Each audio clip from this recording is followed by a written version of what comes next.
Milk Day, where FSSAI FFRC, in collaboration with GAIN and Tata Trust, is hosting the India Milk Fortification Summit, Fortifying Milk for Nutrition and Immunity. I would like to welcome all the dignitaries, officials, and participants who are present today here with us. I hope that with today's deliberations, we see positive outcomes and a lot many fortified brands in the market. To begin today's summit, I would like to invite Mr. Vivek Arora to present the welcome address. Sir, please. Thank you, Rohini. Thank you. And welcome to this lovely sunny winter afternoon on the National Milk Day 2020 to participate in the India Milk Fortification Summit. As we know, globally, 2 billion people suffer from micronutrient deficiency, and out of which 1/3 are in India. As per WHO, vitamin A is defined as a public health issue affecting 1/3 of the children between 6 to 59 months of age. Vitamin D is the most underdiagnosed and the most undertreated nutritional deficiency in the world. Various studies have shown poor vitamin D status irrespective of the age, sex, or geography. The community-based studies in India have reported prevalence of 50 to 94% in various age groups, reflecting the magnitude of the problem. Vitamin A helps improve vision, and acute deficiency is responsible for night blindness. Vitamin D helps absorption of calcium and is responsible for stronger bone health. Severe deficiency may lead to rickets. One thing that comes to mind when you associate good health and nutrition to food is milk. Milk provides us with the required fat, protein, and is a good source of calcium, magnesium, vitamins, and vitamin A and some vitamin D. Across, what we have observed is that when we went across India, in unfortified milk, very less or no vitamin D was detected.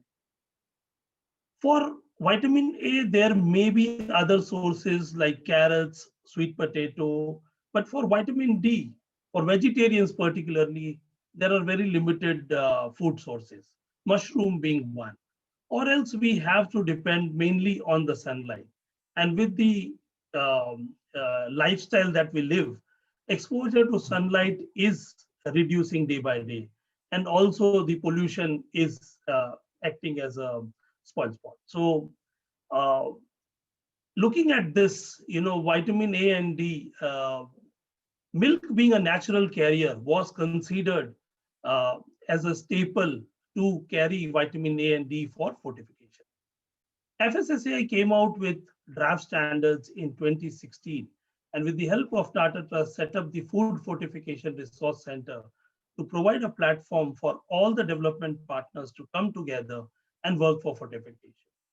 Tata Trust partnered with NDDB to take this initiative forward to all the cooperatives in 26 states of India.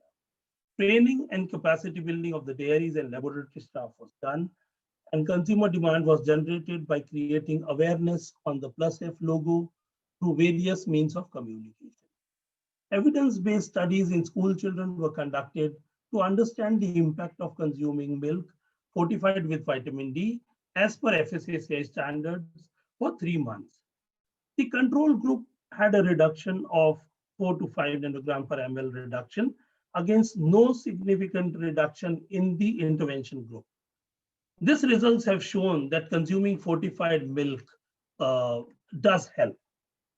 On this National Day, was established by a Food and Agriculture Organization in honor of Dr. Verghese Kurian, the father of White Revolution in India. So let's take forward his vision of making India Atmanirbhar for milk and milk products and well-nourished future generations to come. Over to you, Rohini. Thank you so much, Vivek sir, for setting the context. I now invite CEO sir, Shri Arun Singhal sir, to kindly deliver the keynote address. Sir, over to you. Thank you, Rohini, and thank you, Vivek. We were actually waiting for this update from Tata Trusts about the study that they have conducted. So it's heartening to know that improvements have been found. Let me at the very outset congratulate GAIN and FFRC and to express my gratitude also to both of them for organizing this summit. A lot more of such events are now required to prepare all stakeholders and to motivate them and to nudge them in the direction of greater degree of fortification of milk. A very nice background flyer has been prepared for this summit. And this actually contains most of the things that I want to say. So I'll just quote a few things from this background material, which has been circulated to all. The salient points mentioned here are that there are 0.8 million deaths every year in the world due to vitamin A deficiency. And that a World Bank study has found that in India, 57% children are deficient in vitamin A. And if you look at children less than 5 years, then the deficiency of vitamin D is as widespread as 70%. So vitamin A and D deficiency is a serious problem in our country. And fortification is a widely accepted strategy for addressing malnutrition. There are 14 countries in the world where milk fortification is mandatory. I know Dr. Ambrish Mittal is going to speak in detail about the benefits of fortification of milk, but there are documented studies available, and now Tata Trust will be giving us the results that Vivek had spoken about. So FSSAI has taken note of the studies which are already available, and we are convinced that fortification of milk is actually a very good and effective intervention for reducing deficiency of vitamin A and vitamin D. Now, why focusing on milk here? Because milk is a highly nutritious product. It is regarded as a complete diet by large segments of the population, and it is consumed by all population groups. Even in the poorer sections, milk consumption does take place. India, as we all know, is the largest producer of, although only about 20 to 25% of the milk produced in India passes through the organized sector at the moment, but this is growing by about 15% every year. It is given in the flyer that cooperatives handle about 220 lakh liters per day, and people in the private organized sector handle about 196 lakh liters. So this gives a total of 416 lakh liters per day. And at the moment, about 43% of this is already being fortified by vitamin A with vitamin A and D. And it reaches about 11.7 crore people in the country who are benefiting from this fortification. The cost of fortifying milk, fortunately, is very, very low. It is something like 2 paise per liter, quite easily affordable. The technology for fortification of milk is comparatively simple. Premix is widely available in the country. Diagnostic devices do exist at the moment. And at the moment, 55 brands of fortified milk are already available. We understand that industry preparedness is there to go for a greater degree of fortification of milk. As far as the government is concerned, Poshan Abhiyan recommends fortification of milk with vitamin A and D. And ICDS and midday meal schemes have already issued guidelines to make fortification of not only milk, but also rice and other stuff which is used in these programs mandatory. State governments are now demanding that fortification should be made mandatory. And in this background, the roadmap which has been developed and circulated, it calls for 70% fortification of fortifiable milk by 2022 and 100% by 2023. So looking at the state of preparedness and the potential benefits, FSSAI has deliberated upon this matter. There's a scientific panel which deals with this. The panel was quite convinced that there are benefits from fortifying milk, and the matter has gone to the authority, and the authority has now recommended to the government that fortification of milk with vitamin A and D should be made mandatory in the country. And this draft regulation has been presented before the Honorable Minister. It has been approved in principle by the Honorable Minister.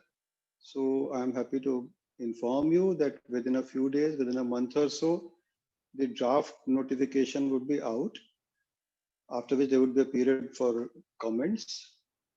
There have been some comments in the past that there's a problem of toxicity with too much vitamin A and D. These comments were actually heard, and the studies cited in favor of these comments were seen by the scientific panel.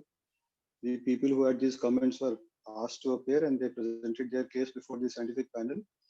And after carefully analyzing the evidence, the panel has come to the conclusion that at the levels permitting and asking people to rectify, there is no danger of any kind of toxicity, and it is a perfectly win-win situation. But as I said, there will be an opportunity to give comments, and that would be for a period of 60 days. Nowadays, we give 60 days time for every regulation. So this would be out within a month, and then we'll be moving on the road towards mandatory fortification of milk. Now, in this context, we need to sensitize all stakeholders. Secondly, provide technical support to the industry, for which the FFRC in FSSAI is quite well equipped. They can provide technical support. And simultaneously, we have to work on faster detection of vitamin A and D in milk at the dairy level. So FSSAI has been organizing trainings. One training had been undertaken at CAF Lab NDDB, where state and private labs were trained. And procedures to test for fortificants have been developed. We'll be coming out with SOPs for testing very shortly. We are also considering coming out with standards for premix. That is also a work in progress right now. So I hope that the presentations and technical discussions in this summit will be fruitful, and they will help in forging a consensus about the way ahead. I would like to request GAIN and FFRC to send any issues that are identified to us so that we can work upon them and tackle them. I also hope that all the stakeholders will come forward and achieve the goal of universal fortification of milk in our country in the shortest possible time frame. I wish them all success in this endeavor. Thank you. Thank you so much, sir, for your enlightening words.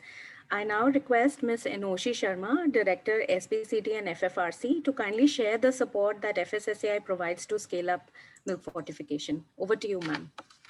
Thank you so much, Rohini.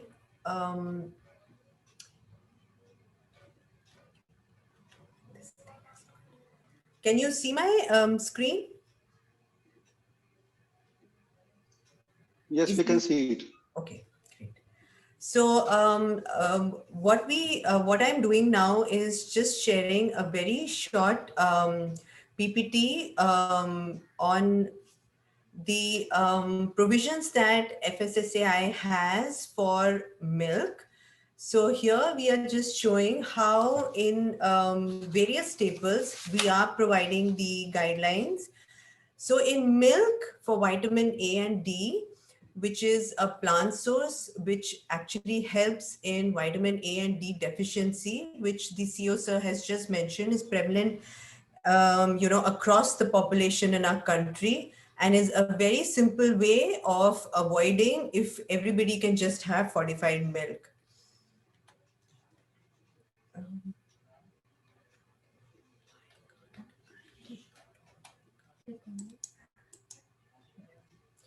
So if we just look at the overall tonnage which is available in the country, we have about 416 lakh liters per day, the amount which is being produced in the country, out of which the milk cooperatives are providing almost 220, and from the private sector we are getting 196.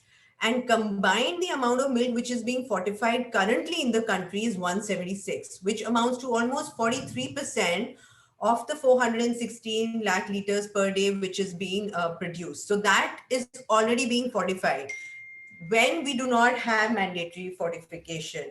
So if we do end up going for mandatory fortification, it would not be much of an effort since already 43% has been achieved. So these are the standards that we've created. The notification was done on the 2nd of August 2018, which came into enforcement on 1st of July 2019, where how much vitamin A and D has to be added has already been provided. So when we think about the role that FSSAI has in terms of fortification, we have a resource center called the FFRC, the Food Fortification Resource Center. So we have set up standards, regulations. We've also created a plus F logo, which actually provides the identification to your product that it is fortified. Now, this plus F logo is very helpful because when people purchase the milk from the market and they see this plus F logo on your packaging material, they know that it is fortified. We also try to have a lot of consultations and workshops like we are having now, where we do advocacy. We are also working towards consumer awareness, building this awareness among the government as well as among the private sector and the consumers. We are also working with labs and our food safety officers so that they are aligned and know in terms of how the testing has to be done of samples collected, and continuous monitoring and evaluation is being done. The Plus F registration is linked to the FOSCOS or the online system that we have in place, via which once you are getting your license done, you can easily get the Plus F endorsement done at the same level. It's not like a separate step that you have to do. It's a very simple online procedure which needs to be followed. All these details are available on our website as well as the FFRC website. We have about 70 labs which are equipped with testing of fortification if it is being done by you across the country. We have also provided training to our lab personnel, and we are also setting up SOPs which will help ensure that the testing is done in a proper manner. The how to fortify milk is what this entire technical session will be about, but it is extremely simple since it can be integrated in the very process of pasteurization, which is being done, blended, cooled, and simply packaged. There is no extra step involved. The average cost, as has been discussed, comes to less than 2 paisa per liter. So the cost is actually so minimal that it cannot even be passed on to, say, the consumer. It is so minimal. And we have about 50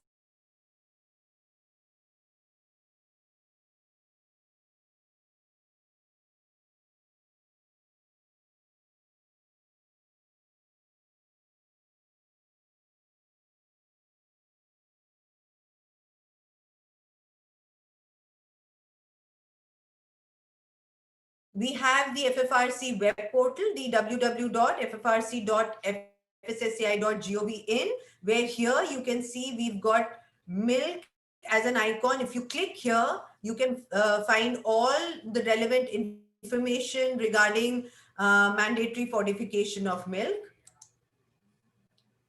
We provide a lot of technical assistance in case any person or any cooperative is interested in fortifying milk. They have any questions, they can reach out to us. We have a very good panel of development partners with whom we are associated and who are working with us, and they will reach out to you to provide technical assistance. We also help in premise branding of retail outlets. We have IC, which is available and which can be used by you in promoting fortified milk. And these are our technical partners with whom you can reach out for any kind of assistance which is needed. So thank you so much. And I hope you find this session very informative. Over to you, Rohini. Thank you so much, ma'am. So in the current era, nutrition and immunity is the need of the hour.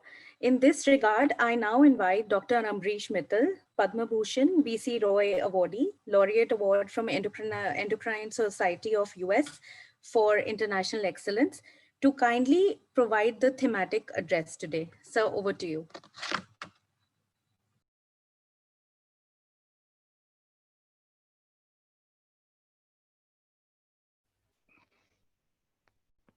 Thank you very much. Am I audible? The screen is visible and I'm audible?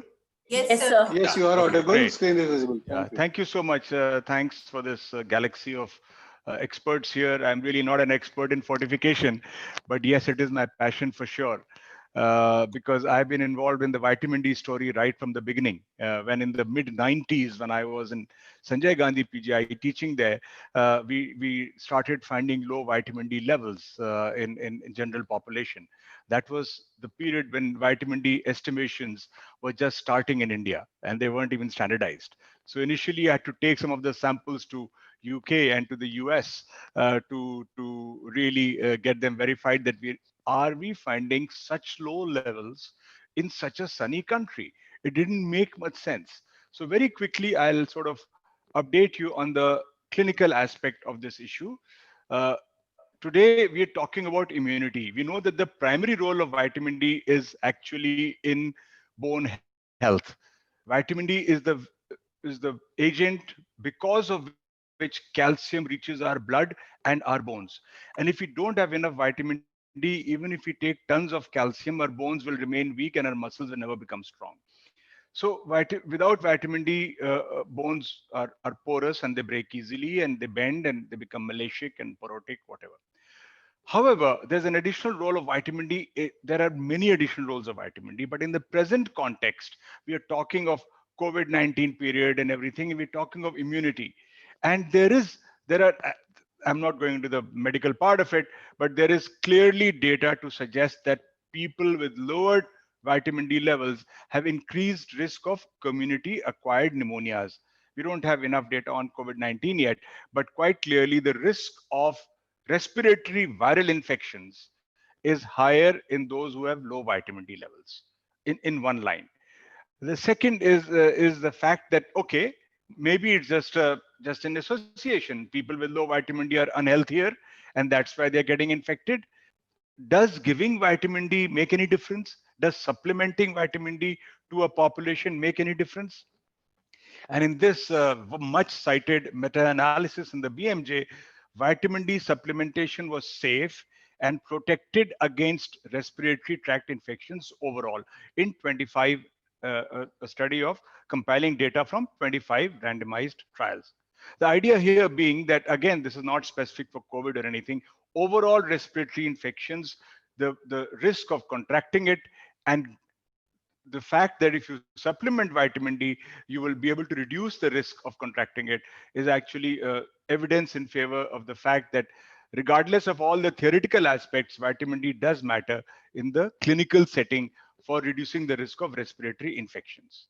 And this was the paper that set the ball rolling, where as part of the committee of scientific advisors of the International Osteoporosis Foundation, we did a sort of global analysis of vitamin D levels. All the available data till 2009 was included in this study. And what this actually told us was, among other things, I'm not going into the details, this was across the continents. This is an idea of the map that came out for this is for adults, there's a map for children also. But the orange and red areas are the ones which are seriously deficient in vitamin D, right? So a lot of China is deficient, a lot of India is deficient.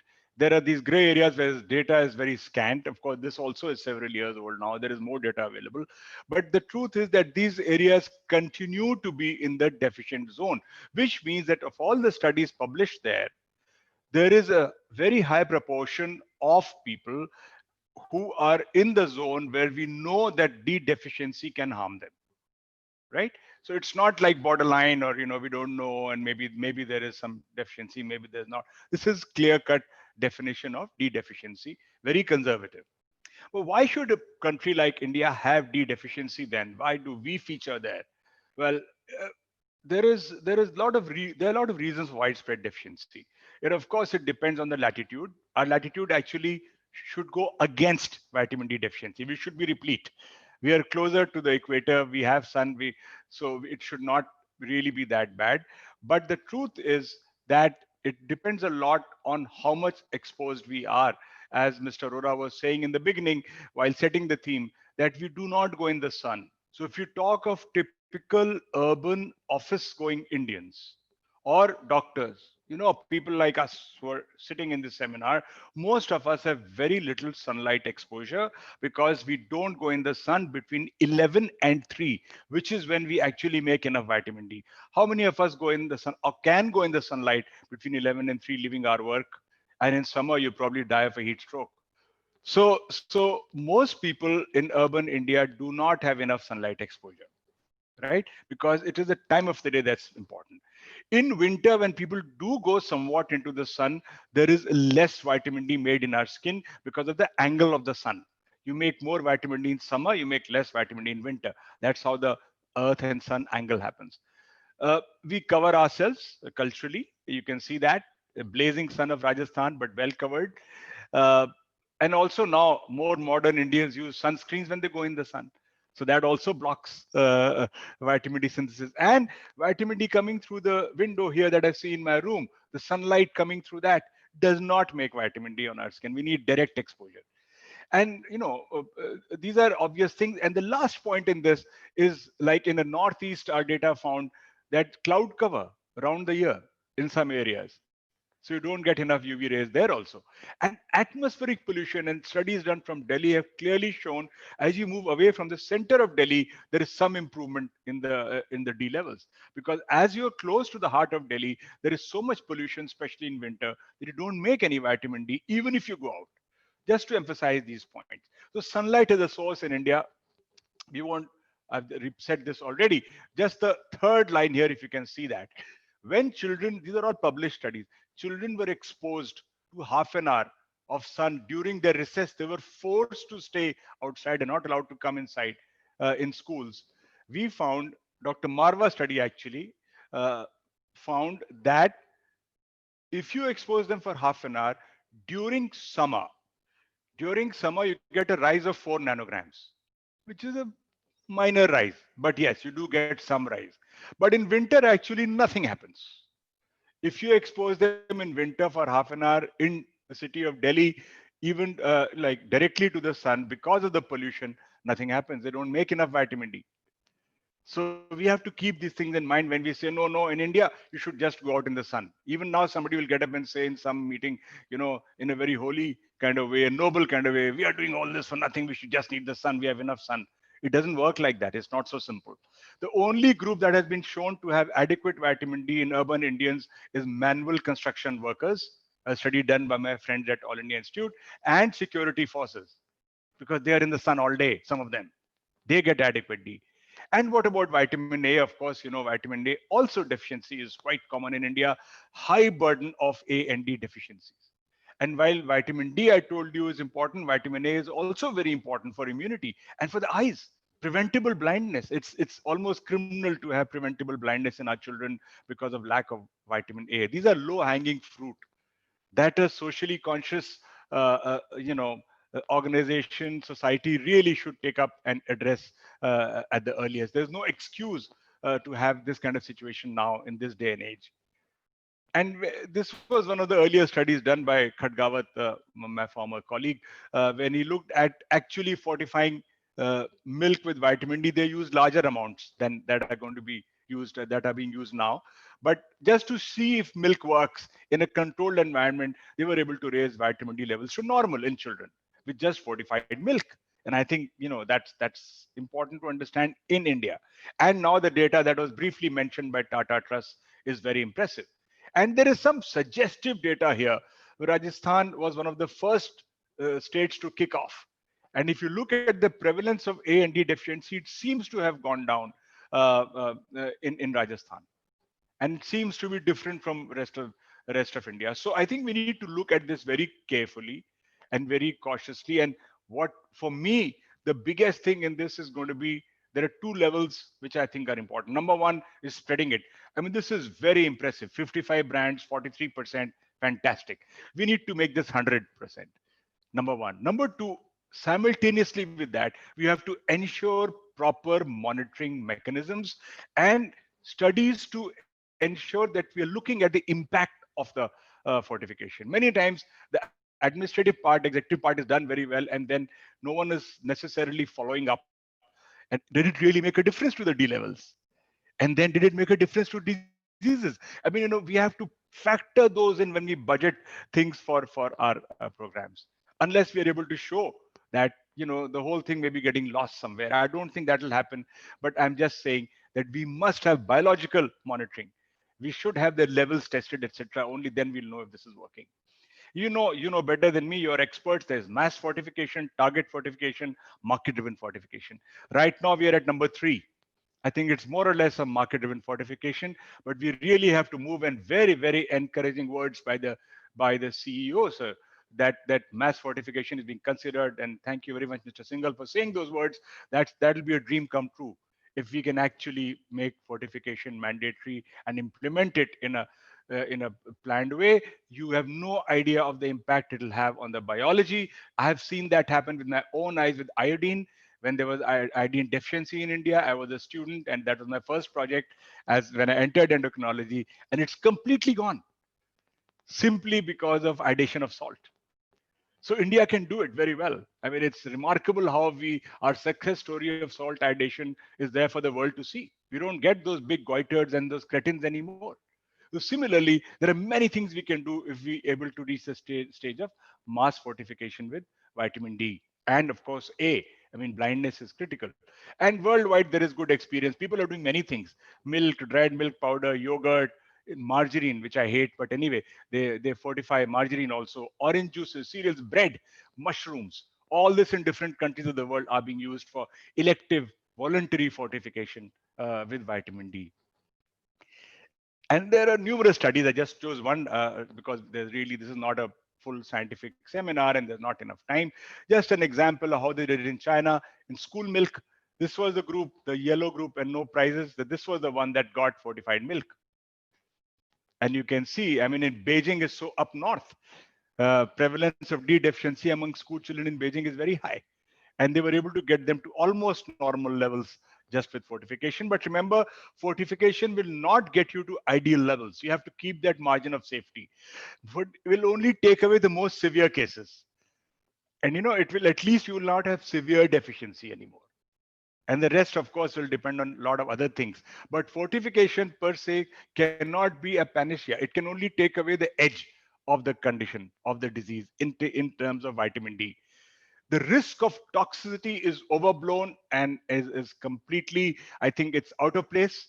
The window of safety for vitamin D is very wide. You will really have to deliberately try and produce toxicity, or someone makes a huge human error, like some huge mistake. Otherwise, it's very difficult to produce vitamin D toxicity unless you're pumping someone with vitamin D. Body handles vitamin D quite well. So 10% plus minus in your fortification will not make any difference. But if you go like 10-fold higher, then that's a different story. Then you can get into trouble. So hopefully 10 times higher will not be a thing that we will be looking at. We are looking at a safety margin which is very wide, and vitamin D toxicity cannot happen with fortification unless there is a gross human error or some mistake. It will not happen like that. We all know these. There's a safety limit, where I just spoke briefly. There's a technological limit, cost limit. We've seen the cost is very, very easy to meet. It's not expensive at all. And you see an example of how New Zealand does it. This is an old slide also, a few years ago, but you can see what happened in New Zealand, that suddenly yogurt became the main source.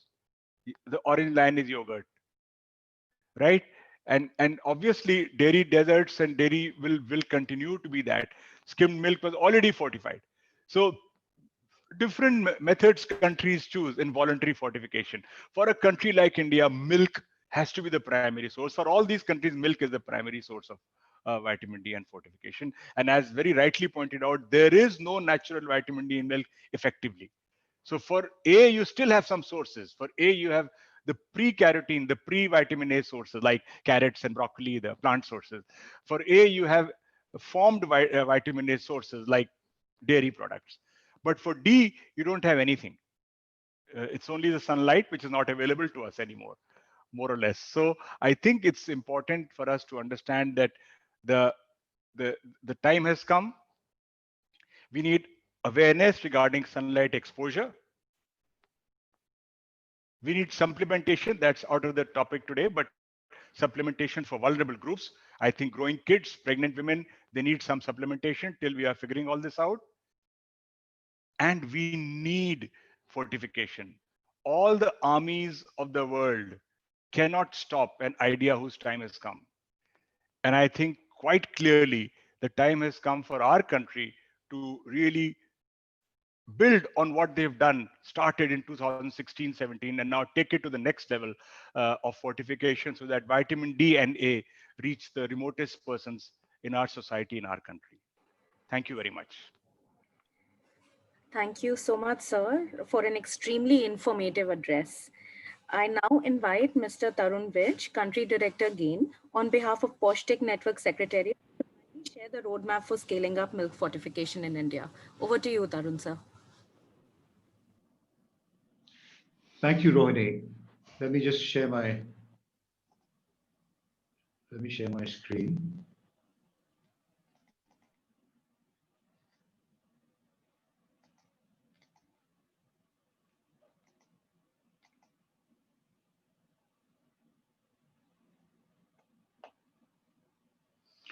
So,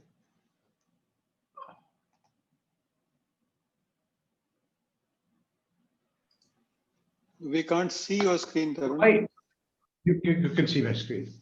So very, very good afternoon, everybody, and our felicitations on the National Milk Day. We are delighted to participate in this webinar on scaling up milk fortification in the country.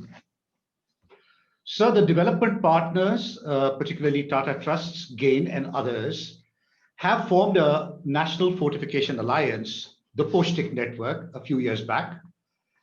And as part of this activity, particularly over the last 1 year, across all 5 staples that are being fortified, and the scale up is happening across the different states in the country, we have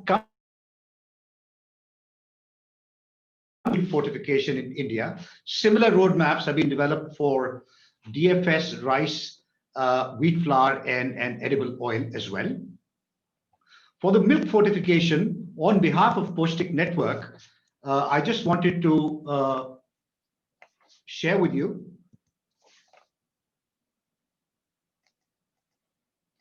One second.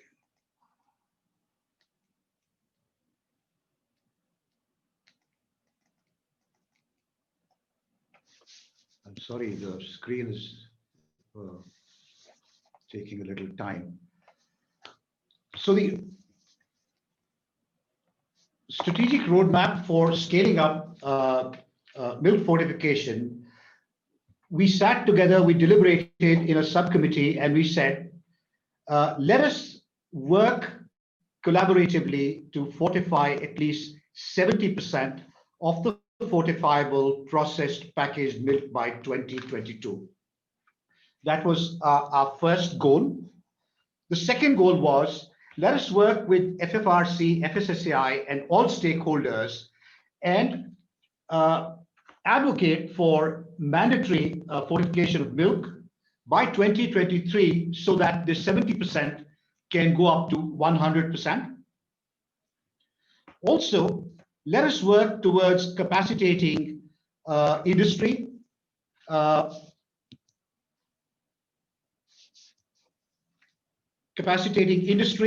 on adequate and appropriate fortification so that we have appropriately, adequately fortified to national gazetted standards milk available to every Indian citizen by 2025. Some of the activities that we have planned and which are on our radar are doing a landscape analysis of what the progress has been across the states through the public system, through the public dairies, cooperatives, milk unions, and through the private sector, and identify those areas which require additional attention. Second, focus our capacity building and ensure that premix suppliers are accredited, the dairies are capacitated, and on all aspects of the milk fortification. Third is, as I just mentioned, work with the ministries at the national level, work through the state FDAs, ensure all key stakeholders are sensitized on the value, the nutritional benefits of consumption of fortified milk, and hopefully once the mandatory fortification kicks in, then this can be more proactively universalized. Next is generating awareness and demand, and use all available channels to generate demand amongst consumers, media, civil society organizations, open market channels. Hopefully all the packaged brands will also take this up once we are moving towards universalization. And the last is move the entire fortification movement, particularly milk fortification, towards sustainability in the longer run, so that every Indian citizen benefits from the nutritional benefits of fortified milk. So we, as the Poshtik network, of which GAIN is the secretariat now, are committed to doing our bit, contributing our bit, and ensuring that milk fortification gets universalized at the soonest in India. Thank you so much. Thank you so much, sir, for presenting a very targeted strategy to scale up milk fortification by the partners. I now hand over the platform to Ms. Deepti Gulati, Head of Programs GAIN, to begin the technical session on milk fortification. And I also request all the participants to kindly share their queries in the chat box. Over to you, Deepti ma'am. Thank you so much, Rohini. And it has been a very, very enriching session, setting the tone and how we need to move forward. And now we will have a very interesting technical session. And I'm very happy to share that the collective experience of the people who would be present in the technical session, can you beat it? It is 185 years. And it is topped by our very favorite Dr. G.S. Rajoria, who has 61 years of experience of working here. But let me begin by welcoming our very dear Madam Enoshi Sharma. She is a multi-talented bureaucrat with very rich expertise and experience, ranging from international taxation and vigilance to public health policy and social sector transformation. She was earlier director NHM in Haryana, and she led the government's agenda of improved health for all. As director FSSAI, Madam Enoshi Sharma is leading the social behavior change communication and Eat Right initiative in India. Her exceptional support to scale up staple food fortification, as she explained, across India is really unmatched. So welcome, ma'am, and she would be the chair of the technical session. Now we will begin the first technical presentation from Mr. Minesh Shah, who is the Executive Director of National Dairy Development Board. He has multidimensional experience in dairy sector for more than 33 years in areas such as research development, product and process development, project appraisals, finance, and cooperative services. He was also the part of overseas joint venture of NDDB and Kiria Milk Industries of Lanka. He's also on board of several institutions. So we extend a very warm welcome to Mr. Minesh Shah, and may I request you to kindly share with us your experience of how you have motivated and convinced the cooperatives to start fortification. Thank you, sir. Thank you so much, madam. All the esteemed speakers and panelists of this summit, and also all others who have joined us from different parts of the country. My wishes to all of you on this occasion of National Milk Day, which happens to be the 99th birthday of Dr. Kurian, the father of white revaluation. I'm delighted that the India Milk Summit is being organized, focusing on fortifying milk, nutrition, and immunity. Can we start the presentation, please? Yeah, next, please. So I think the earlier speakers have already, taken this point that why fortification is required. I'm just skipping the slides, only saying that with sustained supply of milk in India, I think milk fortification can address the menace of malnutrition in our country. Next, please.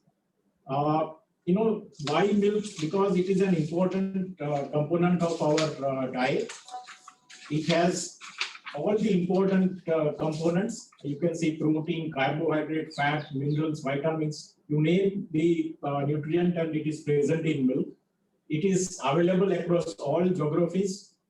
It is consumed by all genders, by all social classes, and it is often described as a near complete food.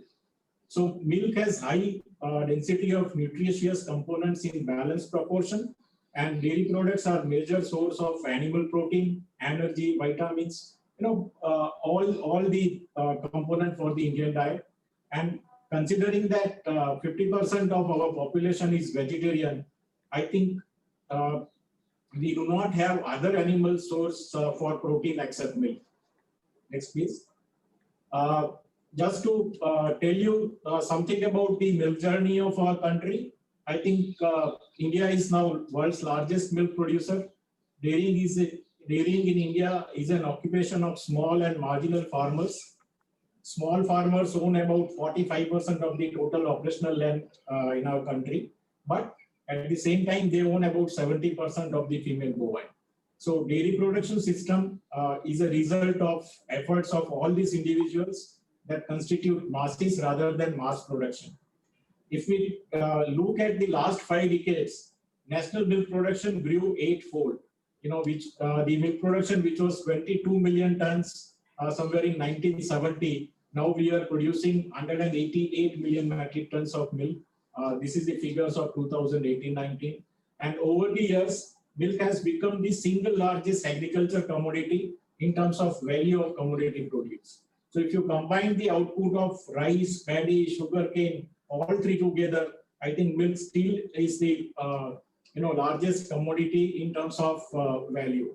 The stability of income from milk is far stronger, if you compare it with the income deduced from other agriculture activities.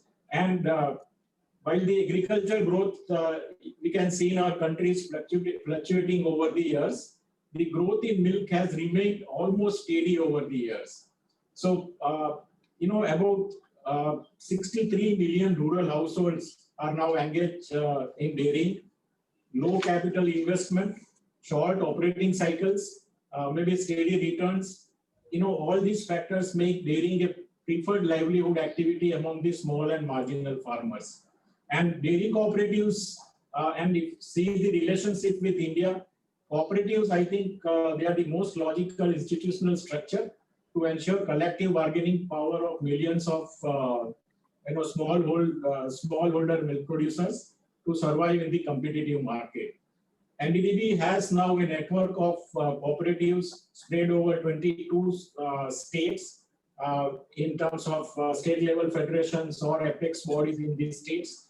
Now we have about 238 milk unions in our country, about 2 lakh dairy cooperative societies, and they have about 1.7 crore members. I think it is the largest network which we are talking about in the rural areas. And NDDB, from its inception in 1965, is committed to promote, finance, and support these producer-owned and controlled organizations like cooperatives. If we see the importance of these cooperatives during this COVID-19 lockdown and pandemic, I think cooperative dairy sector was the only sector which continued to deliver milk and milk products to the consumer across the country. And at the same time, it ensured that all the milk produced by rural milk producers, it got collected and came into the organization. So it provided a regular, income to the rural milk producers, and they were the, I think, people who were less affected by the pandemic. Given these unprecedented times, I think this has once again reinforced the reliability of these institutions owned by millions of our milk producers of this country. And I think it is the economic life, even in the time of COVID-19, which continued during the pandemic. Next, please. I think this during the flyer this was explained, but let me start with the total milk production in our country. It's about 515 million kg milk per day, of which I think about 38% of the milk is consumed by the rural producers because they have their own family. So that ensures the nutrition security of the rural milk comes to the market, which is handled by both organized and unorganized sector. And of this, about 110 million kg per day is handled by the organized sector, roughly equally between cooperatives and private. I think this is the summary of NDDB. I think somewhere in 2017, I know because NDDB was national fortification.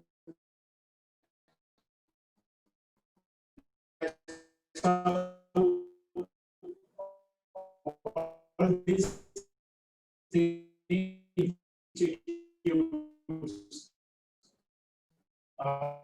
came together. It was a public-private partnership for the large-scale milk fortification in India, and we got support. Also became our partner journey for ensuring that how in our country possible. We coordinated with the fortification resource center, FSSAI, and dairy cooperative sectors of fortified milk variants, and it is reaching the consumers at affordable price. If we see the availability, we have made a significant progress in terms of availability of fortified milk across the country. Over the last 2.5 years, we are able to provide access of fortified milk to people in, I think, more than 90% of the total geographical area of our country. Around 30 cooperative brands are fortified, and I think in the earlier presentation we saw, if we add the private brands also, about 50 brands now already available in the market with the fortified milk. And even in all the variants like tone milk, double tone milk, skim milk, or standardized milk, where fortification is allowed, there it is reaching consumers across 23 states in our country. And these also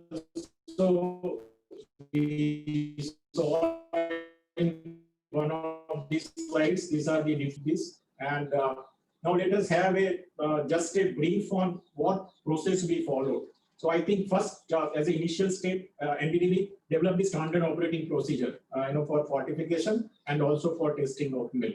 As I think the CEO FSSAI and informed in his address, we also had the training sessions of the officers for testing vitamin A and vitamin D at our laboratory in CAF. We also simultaneously developed SOPs for fortification in the milk, and we trained all NABL accredited laboratories on these SOPs.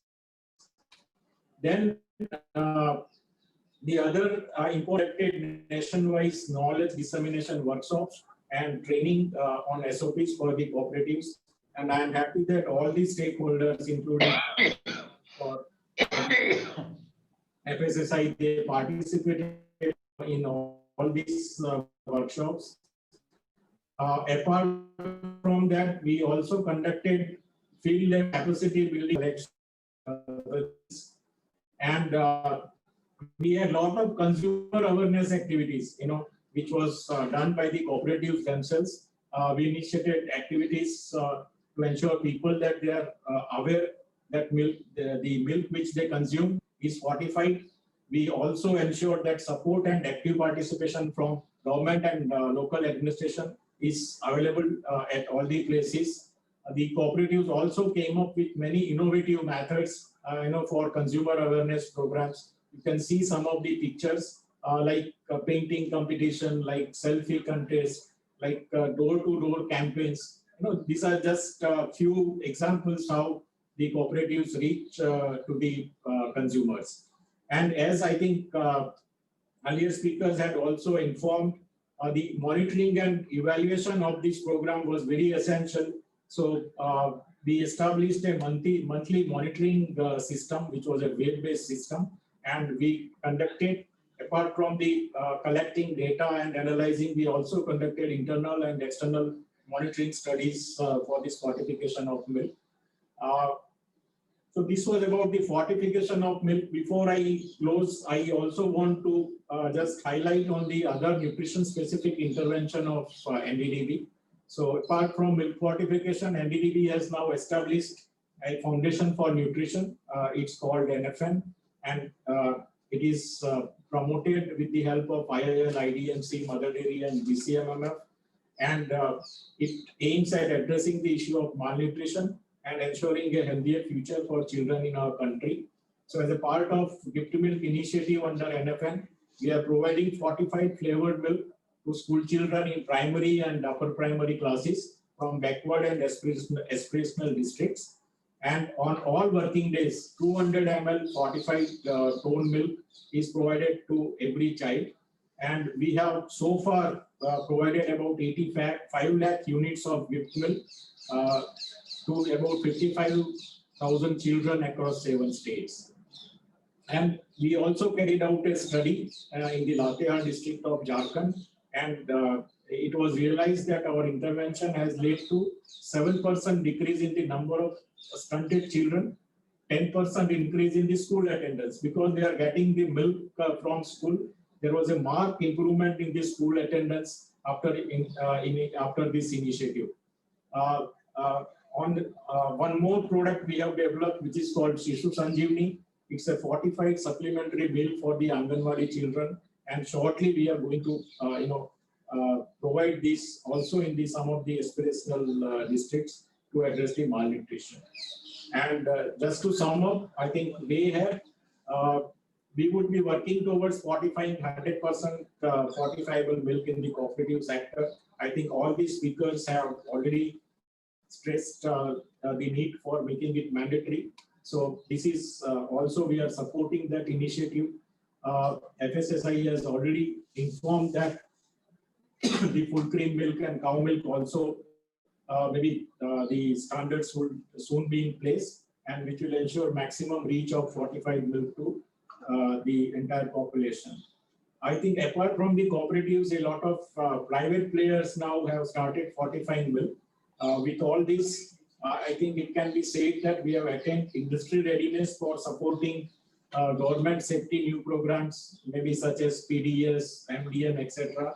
And we are moving towards mandatory milk fortification to ensure that the future of our country is in healthy hands. I think it is high time that we all, the stakeholders, we work together for future scale up of fortification, and thereby securing the health and well-being of our people. Thank you so much. Thank you so much, Mr. Shah, for a very, very informative session, and for also sharing with us all what NDDB is doing. And also, we are very grateful to you that coming from you, the request that fortification of milk should be made mandatory is very, very important. Thank you so much. And we are also very happy to share that GAIN has been working primarily with the private sector and also with limited, cooperatives to scale up fortification. And we are very happy to share that over 30 million people in India are being reached with the private sector through GAIN's support with fortified milk. And it is showing results, as has been also shared. Now we would like to get wisdom from our very dear Dr. G.S. Rajoria. I'm sure he needs no introduction, but I would like to still share that he is the president of Indian Dairy Association. He has 61 years of rich experience in dairy and milk production. He has been, in fact, a guru of every one of us who has worked in the dairy sector. He's the chairman and the member of the scientific committee of FSSAI and chairman of the scientific panel on milk and milk products. And we have to thank him a lot for getting the standards of milk fortification gazetted. He's also the chief editor of Asian Journal of Dairy and Food Research. He has contributed immensely to the development of dairy sector. So, sir, we are very, very grateful to you for accepting our request to be a speaker here. And we would like you to share how the private industry can be nudged for everyone to come together and start fortification, and why it would be very good if mandatory fortification comes into force. Thank you so much, sir. Over to you. Sir, you are on the mute.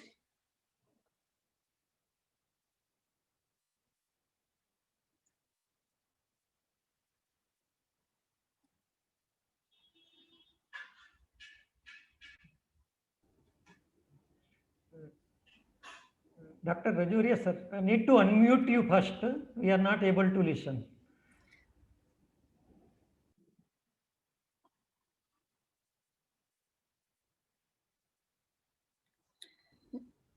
Dr. Rajoria, you have to unmute yourself. It's not unmuted.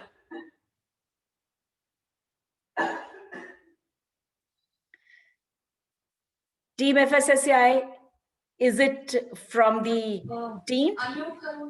Ma'am, we can just ask to unmute him. We cannot unmute from. Yeah, please unmute him. We have requested him, but since he's having a problem, perhaps is it something to do with technology at your end? No, ma'am, we cannot unmute him. Okay.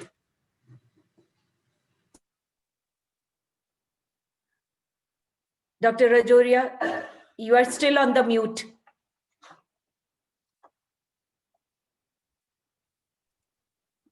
Dr. Rajoria, there'll be a mic icon there. Can you click on that?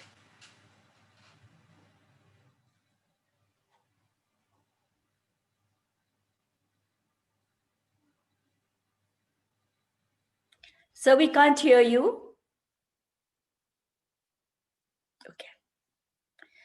Friends, we'll wait a little. I think there's some technical issue and Dr. Rajoria would come on. Yes, yes, sir. Thank you so much, sir. Okay, okay. Thank you very much, Deepti ji, for giving a very broad, introduction about me. I am one amongst many of you who have been largely involved in dairy sector, training, research, teaching, and industrial activities. Back in May 2019, we have published an article in our monthly journal called Indian Dairyman, where we have recommended to dairy industry that fortification of milk with vitamin A and D should be resorted to. Because we have informed in this article that the poverty, hunger, and micronutrient deficiency, they occur together. The data may be differing from person to person depending on the source, but we know that about 50% of the Indian village population are malnourished. At present, milk cooperatives are handling 220 lakh liters of milk per day, whereas private sector is handling 196 lakh liters per day, totaling to about 416 lakh liters per day. And out of this 150 lakh liters per day, milk is being fortified. This fortified milk reaches to about 100 million people across the country. I would like to remind the group here that out of nearly 190 to 200 million tons of milk that we are producing today, some 30% milk comes to the organized sector. Minesh Raji just mentioned to you that about 30% of the total milk produced is retained by the milk producers themselves. Yet we have got another 40% of the total milk that is being handled by the organized dairy sector, which means that this milk is not pasteurized. Therefore, while formulating any standard, it will be necessary for us to also take into consideration that component which is not yet pasteurized, yet it is being distributed among the consumers.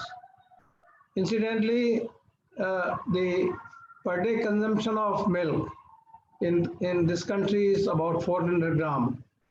All these four vitamins, vitamin A, D, E, and K, they are though present in moderate quantities. Vitamin D happens to be the lowest, 10 microgram per liter, whereas vitamin A is 400 microgram. Vitamin E is abundantly present in 1000 microgram, and vitamin K in 50 microgram. Some of these vitamins are, you see, deficient by nature. Therefore, it is necessary and that we should also promote and encourage all the stakeholders to start fortifying milk with vitamin D. Incidentally, dairy plants are also resorting to reduction of milk fat by doing toning, double toning. In toned milk, fat percent is reduced to 3%, and in double tone, it is 1.5%. Therefore, the relative reduction of the natural vitamins also gets reduced. While formulating the standards, it is necessary to keep this in mind that the fat which is present in these toned and double toned milk is matched equally with the kind of vitamins that we would like to add. There is some reduction in the vitamin contents during pasteurization and distribution system. Now, therefore, some of these vitamins may have to be added in larger quantities so as to ensure that these vitamins reach in good state to the consumers. This calls for fortification of these 3 or 4 types of milk, that is toned, double toned, recombined, and extruded milk with vitamin A and D. Moreover, loss of milk fat may also hinder the absorption of vitamins. When you supply low amount of fat in milk, then it reduces the assimilability of these vitamins. So therefore, it is important that while formulating the standard, we should ensure that whatever has gone out from milk in the form of toning process and what has got lost in dairy processing should be added back. It's true that worldwide more than 2 billion people have micronutrient deficiency. There is a demand in future that our survival will be based on our immunity. We have to build this immunity through either vitamin supplementation or other food supplements. There is a method of calculating the oxygen radical absorption capacity. This higher the ORAC value, that will be helpful in preventing several diseases inflicting not only this country but all over the world. These diseases may be cancer, neurodegenerative disorders, diabetes, and other chronic body conditions. There are, besides vitamins, other nutrients such as iron, vitamin C, zinc, omega-3 fatty acids, magnesium, and vitamin D. They are providing us our body's defense mechanism. There are many other, our kitchen, condiments and spices, which are known to provide immunity. Bioactive peptides are considered also very significant in improving the immunity of the consumers. So those who are unable to get sunlight, it's important that the body should be provided with extra vitamin D. All said and done, I have had many meetings with the private as well as the cooperative sector. They are all agreeing to having the addition of vitamin D and A into their milk. However, there is one opinion which is expressed that when we are supplying whole milk, with say 6% fat in buffalo milk, or when you are promoting cow milk as such, they say that this is natural milk, so nothing should be added, nothing should be subtracted out of it. I believe as a scientist that vitamin D is very necessary, very significant. Vitamin A can be found in good quantity, but certainly there have been instances in past where entire milk was collected by both private and cooperative sector, and the producers did not have enough access to milk, and there were rampant what is called very serious problem of night blindness in those societies. So from scientific knowledge, we can say that vitamin D and vitamin A addition are very significant. These two issues may be considered, whether whole milk, both from buffalo and cow, needs to be left out as a voluntary way of adding, or should they be also included in the mandatory requirement for addition? I certainly believe that all the low-fat milks must be mandatorily be, asked to do addition of vitamin D and A before they are sent for consumers. Thank you. These are few of my comments that I have made before you after the consultation with dairy industry. Thank you. Thank you so much, sir, for very, very encouraging presentation. And we are very grateful to you that through your newsletters, you are encouraging and nudging the private dairy to start adopting milk fortification voluntarily. And we are also very grateful to you that you have explained why it is very important to fortify milk with vitamin A and D, not only just for immunity, but also for curbing night blindness and other related issues. So thank you so much, sir. And now we will be having a very interesting panel discussion. And we have very interesting, very innovative 3 industry partners with us. And I would like to introduce first Mr. J.D. Singh, who is the General Manager, Quality Assurance, Quality Control and Marketing at the Rajasthan Cooperative Dairy Federation. We have a lot to thank him because he is the one who encouraged and who partnered with GAIN for starting fortification of milk in Rajasthan under the brand name of Saras way back in 2012. Thank you so much, Mr. Singh, for coming forth and initiating milk fortification in Rajasthan, which is now, which has also encouraged the private industry to start fortifying, and almost all packaged milk in Rajasthan is now fortified adequately and appropriately with vitamin A and D. So thank you so much, Mr. J.D. Singh. Mr. Singh has a very rich expertise and experience in milk and dairy sector, and he has been taking care of quality assurance, quality control of all the milk that is produced by the RCDF for the last 30 years. The second on our panel is Mr. Suresh Patidar. Again, we are very grateful to you, sir, for joining us on this panel discussion.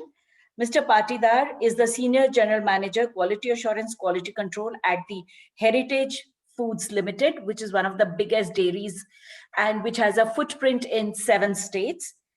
Mr. Patidar is a multidisciplinary industry expert. He has an experience of 25 years in dairy science technology and quality management systems. He has worked earlier with Amul as well as with Mother Dairy. He is a champion of food safety and new product development, and his focus and passion is to drive quality agenda and ensure consumer satisfaction. Then we have a very innovative dairy industry, which is Milk Mantra, which is a startup. And we are very lucky to have Mr. Kailash Gahir, who's the Chief Growth Enabler at Milk Mantra, joining us for this panel discussion. Mr. Kailash, with his experience of working in large teams and making things happen, is heading the production, sourcing, and supply chain operations of Milk Mantra. He looks very young, but he has a 25 years experience in leadership, business strategy, and operations, traversing all functions, including sales, marketing, and manufacturing. So we really welcome you all.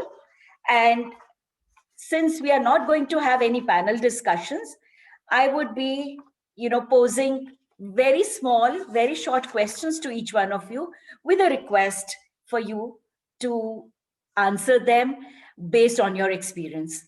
So my first question would be for Mr. J.D. Singh. Yes, and thank you. Saras was one of the first cooperative federations to start milk fortification, and you have been successfully continuing fortification efforts over the last 8 years now. Yeah. Was fortification a winning point for Saras? Yes, ma'am. And sir, your it is echoing a lot. I think there is, are you on 2 different systems? Mr. Singh, now you're muted. Hello. There is a problem with... Okay, we'll come back to Mr. Singh till it is sorted out. Then I would like to pose this question to Mr. Patidar, who is from Heritage. That Heritage has been a very big player in the milk industry, covering over 7 states. Mr. Singh, can you mute yourself? We will come back to you again. So, Mr. Patidar, Heritage, we know, is a very big player in milk industry. What has been your rationale for investing in fortification? Because with such big industry footprint that you have, I'm sure you are incurring additional costs, but yet you started with fortification and you were one of the first big industry to start fortification. So what made you do that? And what different plants across geographies that you have, how do you monitor the quality assurance, quality control, so that your entire production is appropriately fortified? We would like to be enlightened by you on this. Mr. Patidar, you're muted. Thank you very much, Dipti Madam, for inviting me as considering as a part of this great panel forum at the national webinar on India milk fortification. It is my great pleasure and privilege to reply your queries and answers in this forum. Heritage has taken active and aggressive participations during Swachh Bharat Yatra, Eat Right India and Food Fortification campaign of FSSAI, which is well coordinated by KHPT, GAIN and Tata Trust. Heritage was the first South Bed Dairy Company who is catering now in 11 states. Okay, sorry. And who took this challenge as an opportunity and initiated milk fortification at large commercial level with the coordination and support of KHPT and GAIN. Our Hyderabad plant was recognized by GAIN as a food fortification training center, and we have conducted practical on-site visits and sessions and trained and encouraged many private dairy industries for milk fortification in Telangana region. This fortification of polypack milk has been initiated as value addition by Heritage Foods in the month of March 2017 at a very early stage when first this FSSAI guideline has come for this fortification related activities. Today, vitamin A and D deficiency in India is a concerning issue related to vision, bone health, and other health problems. Such deficiencies are also linked to today's lifestyle with very limited exposure to sun. Hence, with the release of FSSAI standard and guidelines, Heritage Foods Limited has taken a pioneering step and fortified toned milk, double toned milk, and skimmed milk with vitamin A and D. Sir, I would like you to share your experience. How do you go about doing it? Because a lot of experts have already shared about the importance of vitamin A and D. So we would like to get enriched by your experience. I will conclude it very shortly. Right now, approximately 7 to 8 lakh liter per day, we are fortified the milk, market milk with plus a symbol logo at pan-India level. And we are spending around 25 to 30 lakh per annum without any additional cost to the consumers. Company is bearing this cost for the benefit of the consumers.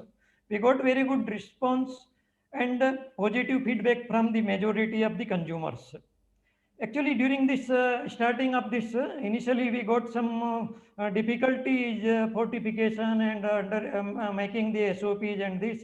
After that great support from the GAIN and especially from the KHPT team, we have developed the SOP and started this fortification.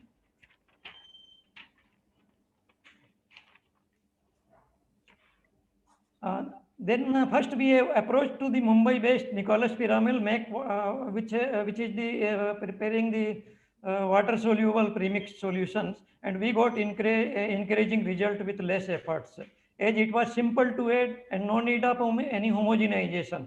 But at that time, premix formulation was not matching at par with the FSSAI vitamin fortification guidelines.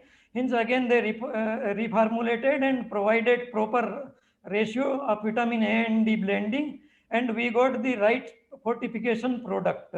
After that, we have also developed other suppliers like SA Pharma, Mumbai, Hexagon, Chennai, Pristine Organics, Bangalore, as per the FSSAI revised notification, and that all we got developed with the well support and hand holding from the GAIN team and KHPT team.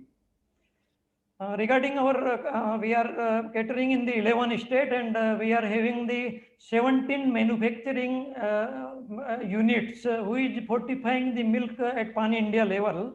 Now I come on how we are ensuring the quality. Our all 17 manufacturing units are certified by the Food Safety Management System, that is ISO 22000, and apart from that, some of our units are also approved by the BIS, AgMark, Halal, QMS, AAMS, Environmental Management System, Energy Management System, OSS, and EIA also. Our management is fully committed to deliver the excellent quality and safe products to the consumers, and the same rigidly maintaining from last 3 decades. All the legal, statutory, and voluntary bodies standard and are being well maintained and following without any relaxation. Thank you so much. Heritage Quality team comprising of 485 competent and well-trained employees, strictly monitoring all the parameters like physical, chemical, microbiological, vitamin fortifications by adopting the standard SOP provided by the GAIN, and recording the results with jointly by the operator and the our microbiologist are assigned trained person in the record, and we are also CCTV monitoring it whether it is vitamin is added properly in the designated tank or that. At that level we are ensuring the fortification standards. Thank you so much, sir. We'll now request Mr. Kailash Gahir to share his experience, because Milk Mantra, as is being called, is the little company with big ideas. I think it's a very smart and a very encouraging catch line. And you are aiming to nourish truly pure living. So I would like to understand from you, what made you take up fortification, and what measures have you adopted for ensuring quality assurance, quality control? Because I'm sure everyone is following, and we were very impressed with the presentation that Mr. Patidar made about the quality assurance, quality control, but theirs is a very big company and a very old company, and they have so many things. Yours is a relatively newer one and with a different mission. So we'd like to hear from you, sir. Thank you, Diptiji. Thank you. Thank you. And congratulations to all of you on the National Milk Day. And, it's a pleasure talking to you, to this august audience over here and share our views. As you rightly pointed out, we are a small little company with big ideas. And it started somewhere around 2010 by this little idea by Mr. Srikumar Mishra, who had left his checkered career and came back to Odisha, who was working abroad earlier. He came back to Odisha and started this little company. And the whole purpose of to start this was to bridge the bridge the trust deficit between the consumer and the producer. So we started. So there was a study done by National Nutrition Monitoring Bureau way back in 2012, which stated that India has high burden of vitamin A/D deficiency among young and adults. One, that was in the 2012 report. Second,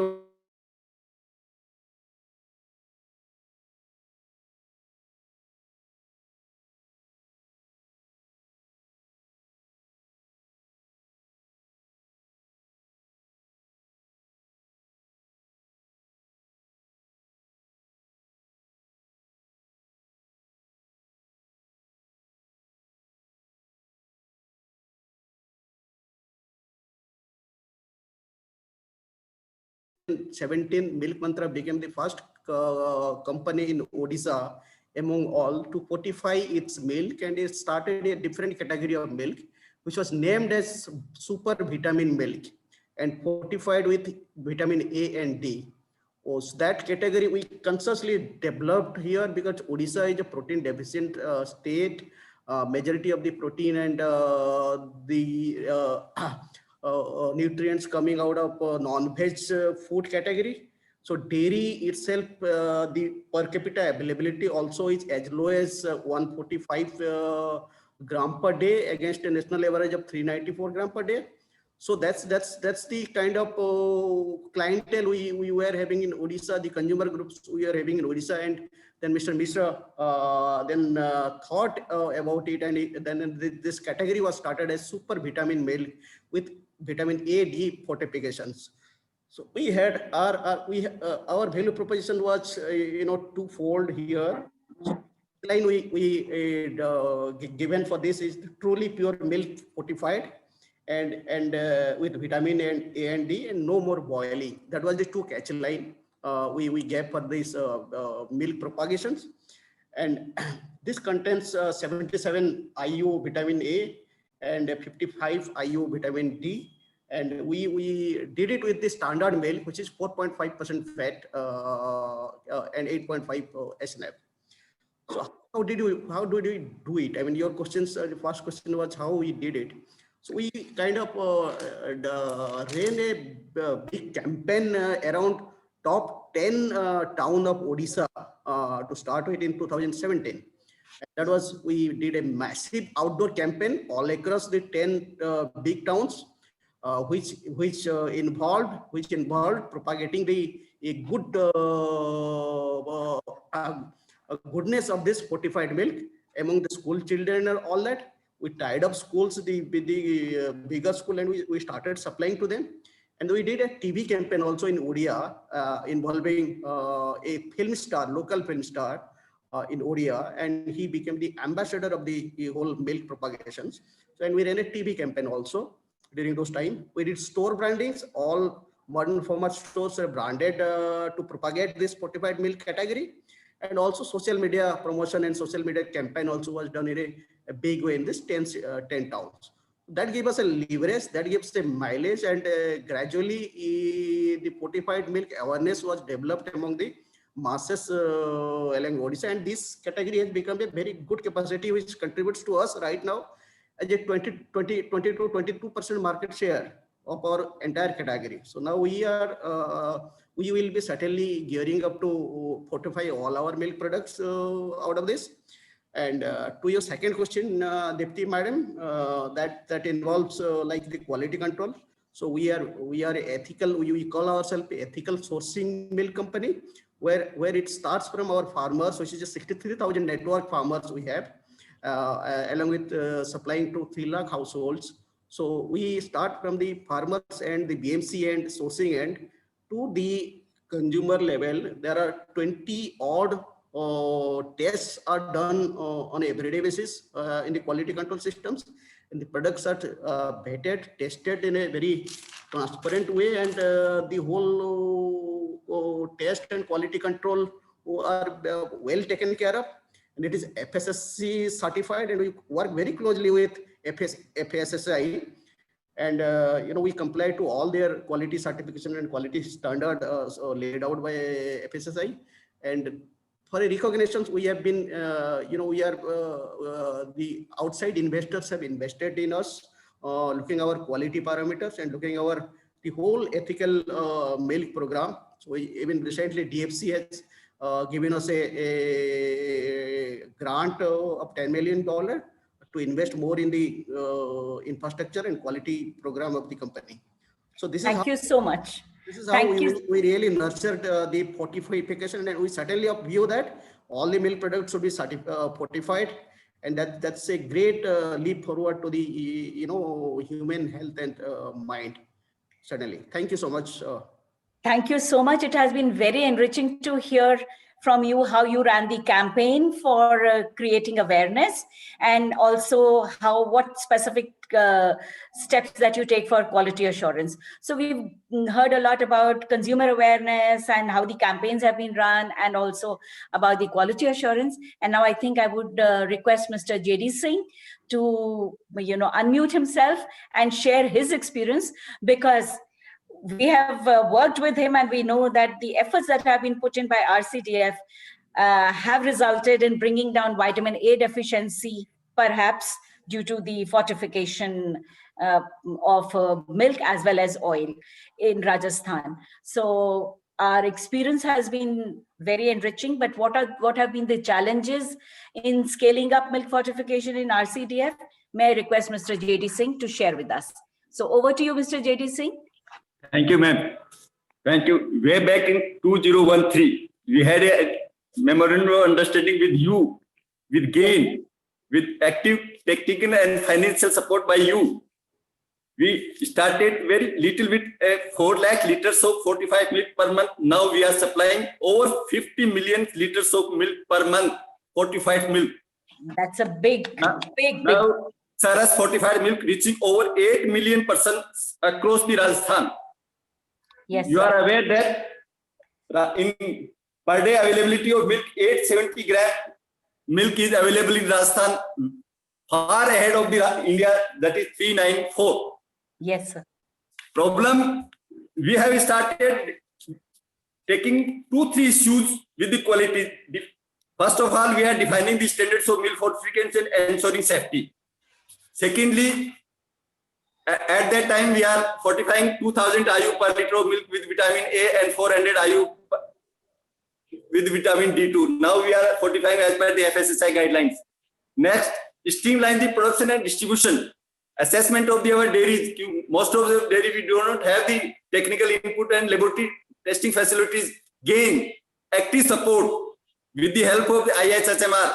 We make it possible to provide a fortified milk to Rajasthan. Results are there. Then training of staff. GAIN and IHMR give us direct support for training of our staff on spot at dairy door. Then again, establishment of sustainable supply chain of premix. GAIN had given us a open tender system and supplied us a premix.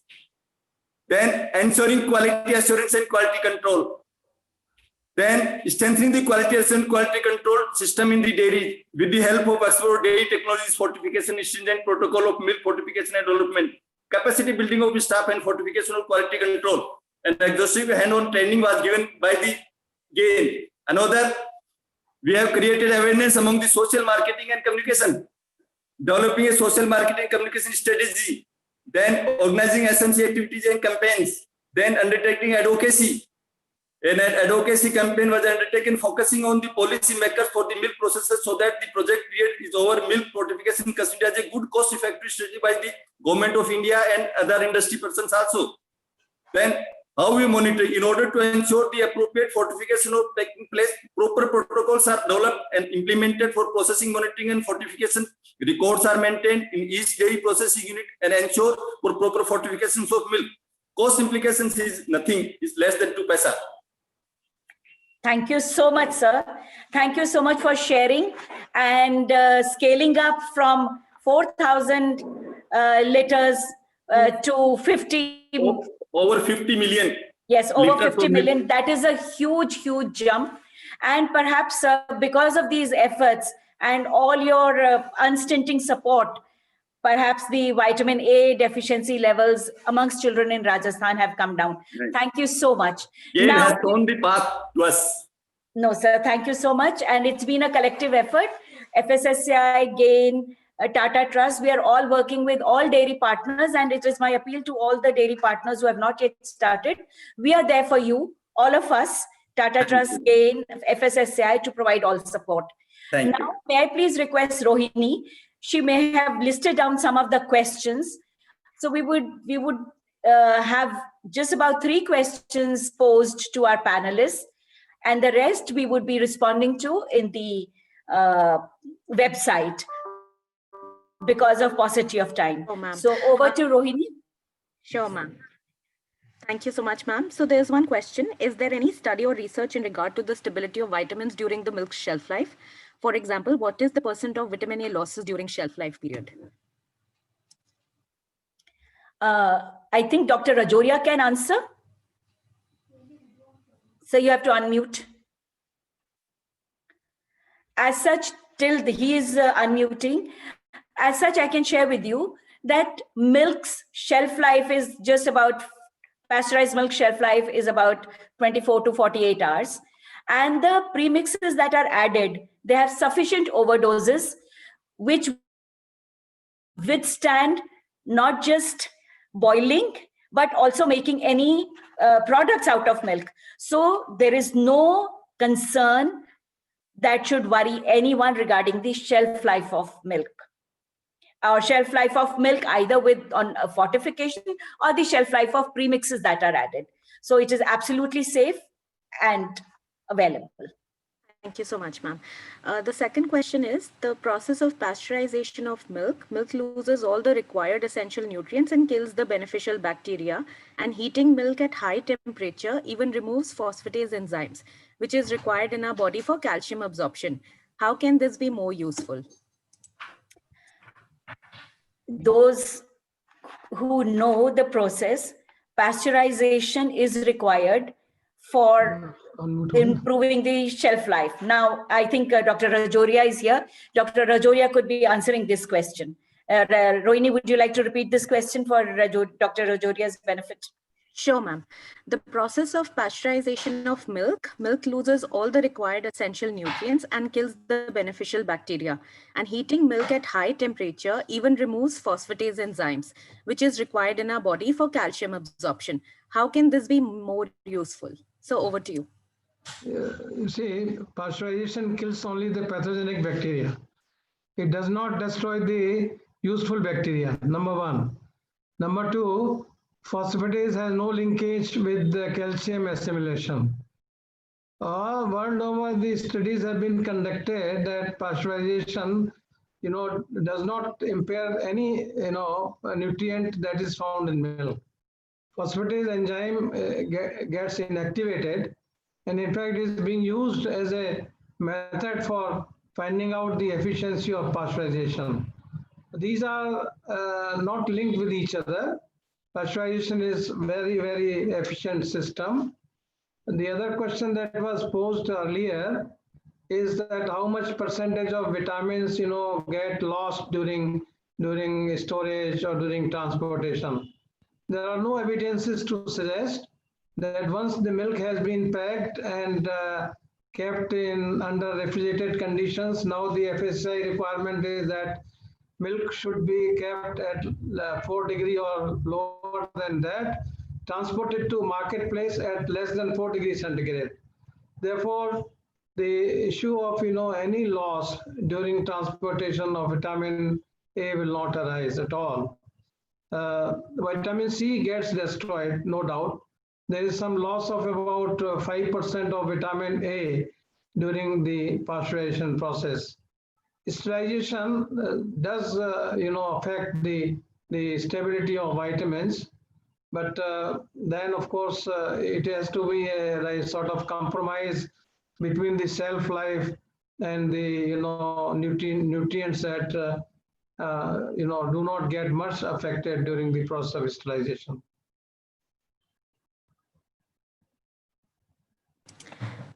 Thank you so much, sir. Here I want to also add that for all the premixes that are added, there is a added shelf life.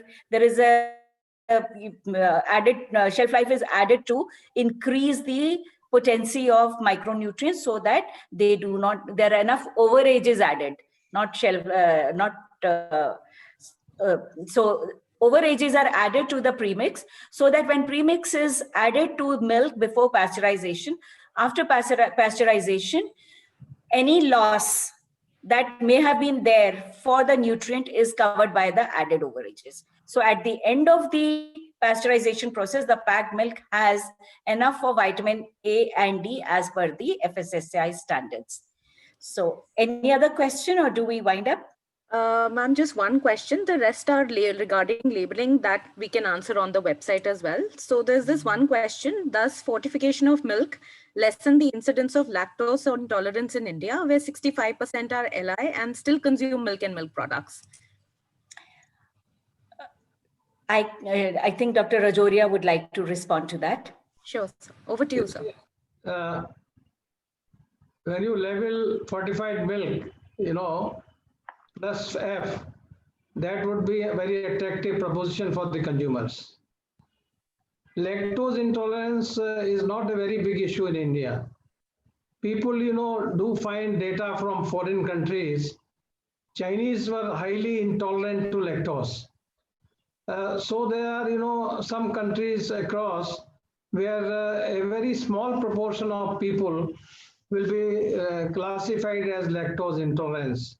However, if there are any, intolerance, evidences found in milk and the consumers don't want to consume the lactose or full lactose, then they should go for fermented milk products. Yes. Because in fermentation process, say quite a big amount of lactose gets converted. Or for finding out, good source of other nutrition other than lactose, they should better go for consuming paneer or rasagulla or cheese products. So there are alternatives available. Never, we should promote this idea that we are lactose intolerant. Indian population is not lactose intolerant, except barring maybe a few people, less than 1% of the total population. Thank you so much, Dr. Rajoria, for very sensibly and very articulately answering this question, because a lot of people do get concerned. And your idea about using the fortified milk to prepare other milk products, which would have the goodness of micronutrients, yet may not impact those very few people who are lactose intolerant. So thank you so much, sir. And Rohini, as you mentioned, we are done with most of the questions. The questions related to labeling and all would be put on the FSSAI FFRC website. Now, may I please request the chair of the session, Ms. Inoshi Sharma, to kindly sum up the discussions and give her concluding remarks. Over to Inoshi, ma'am. Thank you so much, ma'am. Thank you so much, Deepti ji, and it was a wonderful session that we've had. And in the session, ma'am, you've gone mute. Okay, thank you so much.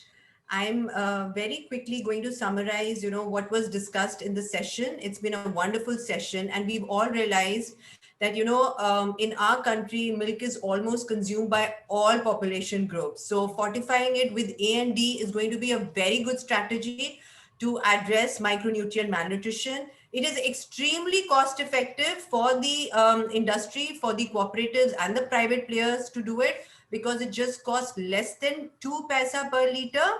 And we've realized that vitamin A and D is not only crucial for eyes and bone health, but also for the immunity, which has played a very critical role during COVID-19, where the concept of immunity, health, these are concepts which have really, really become, people are ready to accept fortified products. We are having a very robust QA/QC in place, which is going to actually assist the industry in terms of, testing and quality standards to be maintained. And today we've got an amazing representation from the industry, NDDB, the IDA, and I just hope that all of you have benefited from this session and will go back and take the mandatory fortification provision which CEO sir has discussed, will be coming out very soon to its fullest potential. So thank you so much. Thank you so much, ma'am, for your very encouraging remarks, concluding remarks, and also giving us all hope that soon we would have milk fortification made mandatory, and so that every one of us can benefit from this new initiative that FSSAI is leading. So now may I request Ms. Nikita Goyal to propose a vote of thanks, because we are at the end of the very interesting and very informative, very enriching summit. Over to Nikita. Thank you so much, ma'am. A very good afternoon to all the respected speakers, team members, and the august audience. It's a privilege for me to present the vote of thanks for today's summit. At the outset, I also feel honored to be a part of this milk fortification team at Tata Trust, where we have supported fortification of more than 150 lakh liters of milk, which is reaching more than 100 million people today. On behalf of FSSAI, FFRC, Tata Trust, GAIN, and Pashtik Network, my heartfelt gratitude to Shri Arun Singhal Sirji, CEO FSSAI, for taking out time from his busy schedule and sharing with us that FSSAI is considering to mandate milk fortification for public good. We hope the regulation is out soon, and I'm sure the industry members and the development partners are eagerly waiting for this step. I would like to express my sincere thanks to Ms. Anoshi Sharma, Director, FSSAI, for the constant support provided by FSSAI for fortification and being the force behind all activities and initiatives. I must also mention our deepest sense of appreciation for Mr. Vivek Arora, Dr. Ambrish Mittal, Dr. G.S. Rajoria, and Mr. Minesh Shah for taking out time and sharing their valuable insights on the importance of milk fortification and updating us on the progress of this initiative. We could not have achieved this without the support of our industry partners. We are very grateful to all our dairies for supporting this initiative, and especially to the representatives from RCDF, Heritage, and Milk Mantra, Mr. J.D. Singh, Mr. Suresh Patidar, and Mr. Kailash Gahir for joining us today and sharing their experiences. Further, I would also like to acknowledge our gratitude to the two lovely hosts, Ms. Deepti Gulati and Ms. Rohini Saran, for their efforts towards today's anchoring, and the entire team of GAIN, Tata Trust, and FFRC who worked behind the scenes to make this a success. I take this occurrence to thank all the participants for their enthusiastic support and representing their valuable views. I cannot thank everyone enough for their constant involvement. So on behalf of the entire team, I once again thank CEO FSSAI, Shri Arun Singhal ji, and FFRC for taking this initiative to host the India Milk Fortification Summit 2020. Thank you so much. With this, we come to the conclusion of the summit. Thank you so much, one and all.